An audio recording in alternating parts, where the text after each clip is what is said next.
Case को लेकर BJP की तरफ से प्रदर्शन किया जा रहा है। ममता सरकार के खिलाफ ये प्रदर्शन है, ये बड़ी खबर आपको बता रहे हैं। कुछ देर बाद कोलकाता में बीजेपी का प्रदर्शन है। ममता सरकार के खिलाफ उतरेंगे बीजेपी के कार्यकर्ता। छात्रों पर जो लाठीचार्ज हुआ था उसको लेकर और डॉक्टर के रेप और मर्डर केस को लेकर विरोध जताया जाएगा उनकी तरफ से। बीजेपी के कार्यकर्ता, कल भी हमने देखा था बंगाल बंद का ऐलान बीजेपी की तरफ से किया गया था और कितनी हिंसा कल भी देखी गई थी, यहां तक कि गोलीबारी भी हुई थी। टीएमसी के जो कार्यकर्ता जिन्होंने गोलियां दागी थी। और चलिए हम सीधे रुक लेते हैं ग्राउंड पर। हमारे सहयोगी सुमित इस वक्त हमारे साथ जुड़ गए। ममता बनर्जी, सुमित धमकी दे रही हैं, बंगाल अगर सुलग रहा है तो जिम्मेदारी किसकी है? ममता बनर्जी की। फिर अगर बंगाल जलेगा तो बाकी राज्यों को जला देंगे, ये क्या बात हुई? फेल आप, ठीक रहा दूसरों पर। दरअसल इस वक्त ममता बनर्जी ये कोशिश कर रही हैं कि कैसे उनका जो वोट बैंक, जो कोर वोट बैंक माना जाता है महिलाओं का, उसे बचाया जाए और इसके लिए वो गेंद जो है वो इस वक्त केंद्र के पाले में डालने की कोशिश कर रही हैं, जिसमें उनकी तरफ से ये कहा गया कि जो कुछ बंगाल में हो रहा है, क्योंकि जिस तरीके की आवाज उठाई जा रही है, जो न्याय मांगा जा रहा है, उसे बंगाल को जलाने की कोशिश वो करार दे रही हैं। और इन सब के बीच बीजेपी ने जिस तरीके से कल प्रदर्शन किया था, जिसमें जो है पूरा बंगाल बंद बुलाया गया था, उसे सफल बीजेपी ने पूरी तरीके से करार दिया और अब आगे अपनी स्ट्रैटेजी भी प्लान कर ली है, क्योंकि आज से धरना प्रदर्शन की शुरुआत भी बीजेपी की तरफ से होगी। 7 दिनों तक ये धरना प्रदर्शन चलने वाला है, जिसमें बीजेपी की तरफ से कहा गया है कि ये शांतिपूर्ण तरीके से धरना प्रदर्शन होगा। इसके अलावा 3 रैलियों की भी जिक्र किया गया है, हालांकि उनकी तारीखों का ऐलान अभी नहीं हुआ है, और जिसमें बीजेपी के जो बंगाल में नेता है उनका यह कहना है कि हम इन अलग अलग रैलियों के जरिए ज्यादा से ज्यादा लोगों का न सिर्फ समर्थन जुटाएंगे, बल्कि मुख्यमंत्री ममता बनर्जी के जो कालीघाट पर उनका घर है वहां तक भी मार्च इसके जरिए किया जाएगा, जिसमें उम्मीद है कि बड़ी संख्या में लोग यहां पर जुटेंगे। लेकिन बड़ी बात यह है कि एक तरफ बीजेपी धरना प्रदर्शन की बात कर रही है, तो दूसरी तरफ ममता बनर्जी भी कह रही है कि वो भी धरना प्रदर्शन करेंगी। लेकिन यह धरना प्रदर्शन आखिर किसके खिलाफ होगा? क्योंकि बीजेपी या फिर वो तमाम लोग जो इस वक्त सड़कों पर उतरकर महिला डॉक्टर के साथ जिस तरीके की बर्बरता की गई थी उसके खिलाफ जो न्याय मांग रहे हैं, वो सरकार के खिलाफ हो रहा है। सरकार की जो जिस तरीके की प्रणाली इस पूरे घटनाक्रम के बाद रही है उस पर सवाल उठ रहे हैं। तो ममता बनर्जी आखिर किसके खिलाफ जो है ये धरना प्रदर्शन करेंगी? वही तीसरा जो है, हम आपके पास लौटेंगे। अब देखिए कितनी हैरानी वाली बात है, ममता बनर्जी खुद सत्ता में है और वो खुद आंदोलन की बात करें तो फिर प्रदर्शनकारी क्या करेंगे, बड़ा सवाल है। लेकिन आपको बता दें, पश्चिम बंगाल में भारत बंद के बीच लगातार बवाल हुआ, लेकिन अब ममता बनर्जी जो कह रही है वो हैरान करने वाला है। ममता बनर्जी ने जो धमकी दी है वो आपकी कल्पना से भी परे है। सुनिए क्या कहा उन्होंने।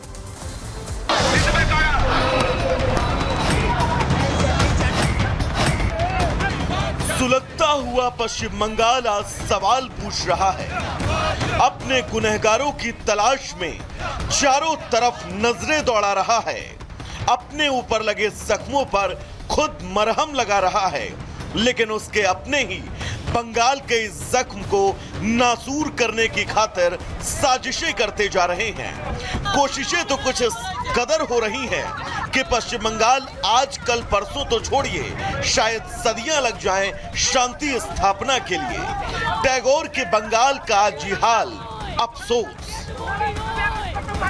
पश्चिम बंगाल में बीजेपी ने एक बेटी की अस्मिता, परिवार को न्याय की खातिर बंगाल बंद क्या बुलाया। मानो बंगाल की पुलिस जो कानून व्यवस्था के दुरुस्त होने का डंका पीटती नहीं थकती, वो हाथों में डंडा लेकर सड़कों पर उतर आई।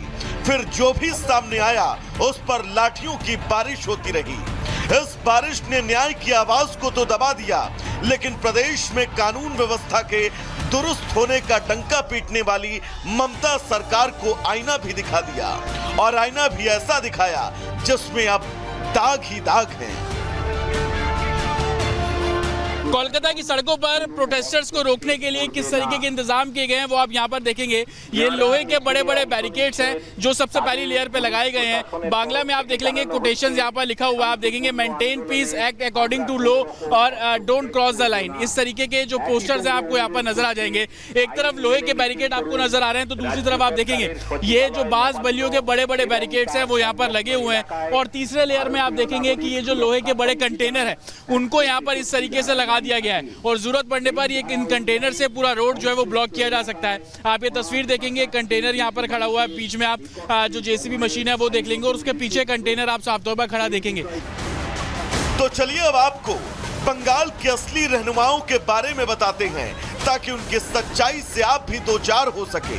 बंगाल को अपनी मिल्कियत समझने वाली मुख्यमंत्री ममता बनर्जी जब बंगाल की सड़कों पर न्याय की आवाज को कुचला जा रहा था तब वो कहा थी, जब मां माटी मानुष के ध्येय वाक्य वाले बंगाल में एक बेटी के लिए न्याय की बात कही जा रही थी तब वो कहा थी, जब सड़कों पर इंसाफ की आवाज की अर्थी उठाने के लिए पूरा प्रशासनिक अमला खड़ा था तब वो कहा थी। दरअसल ममता अपने पार्टी के कार्यक्रम में शिरकत कर रही थी। चलिए शिरकत तक तो ठीक है, लेकिन ममता ने मंच से जो कहा उसे इस लोकतांत्रिक देश में ठीक की संज्ञा नहीं दी जा सकती है। सुनिए। मोदी बाबू আপনার পার্টিকে দিয়ে আগুন লাগাচ্ছেন, মনে রাখবেন বাংলায় যদি আগুন লাগান আসামও থেমে থাকবে না, নর্থ ইস্টও থেমে থাকবে না, উত্তরপ্রদেশও থেমে থাকবে না, বিহারও থেমে থাকবে না, ঝাড়খণ্ড থেমে থাকবে না, উড়িষ্যাও থেমে থাকবে না, আর দিল্লিও থেমে থাকবে না। আপনার চেয়ারটা আমরা টলমল করে দেবো। ममता के इस विरोधी सुर के बाद प्रत्युत्तर लाजमी था और आया भी। ममता के इस बयान के बाद असम के सीएम ने भी ममता पर ट्वीट करते हुए जमकर हमला बोला। हेमंता ने लिखा कि दीदी आपकी हिम्मत कैसे हुई असम को धमकाने की, हमें लाल आके मत दिखाइए। आपकी सफलता की राजनीति से भारत को जलाने की कोशिश भी मत कीजिए। आपको विभाजनकारी भाषा बोलना शोभा भी नहीं देता। विरोध लाजमी था और आया भी, क्योंकि जब जनगण मन की धरती पर जन की बात न हो तो विरोध लाजमी हो जाता है।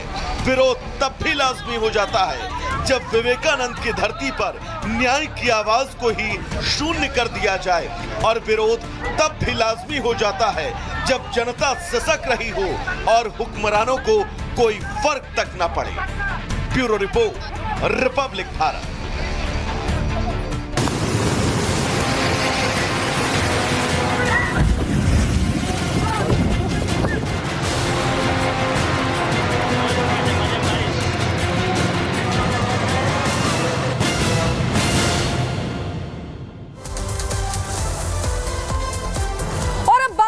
की करते हैं जो आफत की बारिश बन गई है। पूरे देश में बाढ़ और बारिश से हाहाकार मचा हुआ है। चाहे राजस्थान की बात कर लें, दिल्ली एनसीआर की बात कर लें, गुजरात की बात कर लें, हर जगह कमोबेश वही स्थिति बनी हुई है। यानी कि बारिश हो रही है मूसलाधार और उसके बाद वहां पर लोग परेशान हैं क्योंकि सड़कों पर जलभराव की स्थिति देखी जा रही है। कई जगह तो ऐसे हैं जहां पर मंदिर भी आधे आधे लगभग डूब गए हैं। गुजरात की अगर बात कर लें तो देखिए वहां पर रेस्क्यू ऑपरेशन चलाया जा रहा है। एनडीआरएफ एसडीआरएफ की टीम को भी तैनात किया गया है ताकि वहां पर कोई भी ऐसी स्थिति अगर बनती है आपात स्थिति तो उससे निकला जा सके। एनडीआरएफ की टीम वहां पर मौजूद है, एसडीआरएफ की टीम वहां पर मौजूद है जहां पर बाढ़ के हालात बन रहे हैं क्योंकि लगातार बारिश हो रही है और बारिश की वजह से आपको बता दें कि नदियों का जलस्तर जो है वो बढ़ रहा है। चाहे प्रयागराज की बात करें, चाहे गुजरात की बात करें, और गुजरात में इस समय क्या स्थिति है, क्या हालात है, बताएंगे सीधे गायत्री। तो आपको बता दें गुजरात में पिछले 2 दिनों में बाढ़ बारिश से 26 लोगों की मौत हो चुकी है। प्रधानमंत्री नरेंद्र मोदी ने गुजरात के सीएम से बात कर हालात का जायजा लिया है और रेस्क्यू ऑपरेशन के लिए सेना को भी उतार दिया है। द्वारका की तस्वीरें देखिए, सेना ने बाढ़ में फंसे लोगों का हेलीकॉप्टर से रेस्क्यू किया है। तो ये तस्वीर हम आपको गुजरात की दिखा रहे हैं। गुजरात के कई ऐसे इलाके जो जलमग्न हो चुके हैं, कई इलाके तो पूरे के पूरे पानी में डूब चुके हैं और इसी कड़ी में रेस्क्यू ऑपरेशन गुजरात में।